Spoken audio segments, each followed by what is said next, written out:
just told everyone in America to prepare, it's happening.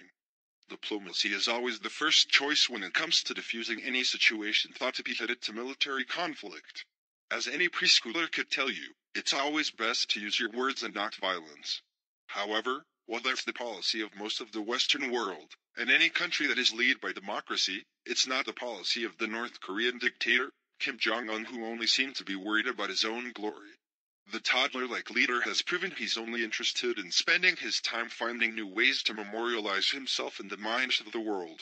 While it's unclear what he hopes to achieve by threatening to attack the United States, which he's done on countless occasions, the general idea seems to be what it has been for many narcissistic leaders before him: the desire to rule the world.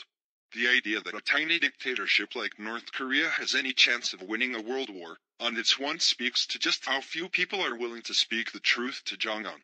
However, after months of President Trump and other world leaders attempting to encourage Jong-un to give up his nuclear tests, he continues his threats, and the United States has had enough.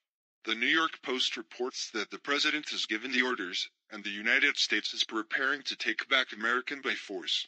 While it's obviously that if it came to all-out war, America would win, hands down, the concern that North Korea might do damage to innocent Americans has prompted our military to neutralize the threat. Before that happens, the U.S. is preparing plans to deliver a bloody-nose attack against North Korea to knock out its nuclear weapons program.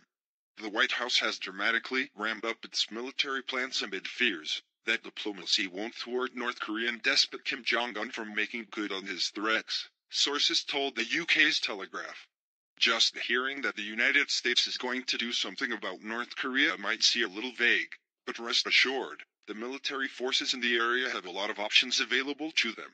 Because North Korea is such a small country, and because they've been very clear about what their military force is like, once the word is given to mobilize, it won't take very long before the threat is completely put down. One option is destroying a launch site before the rogue regime uses it for a new missile test, while another is targeting weapons stockpiles, according to the news outlet.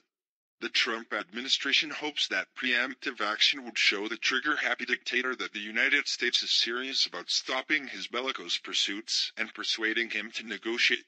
The Telegraph cited 3 anonymous sources, one inside the administration and 2 former officials familiar with the White House thinking.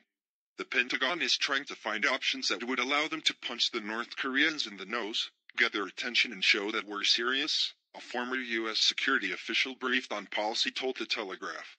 President Trump's decision to launch 59 cruise missiles against a Syrian airfield in response to the country's chemical weapons attack that killed more than 80 civilians is considered an indication of his resolve, the paper reported.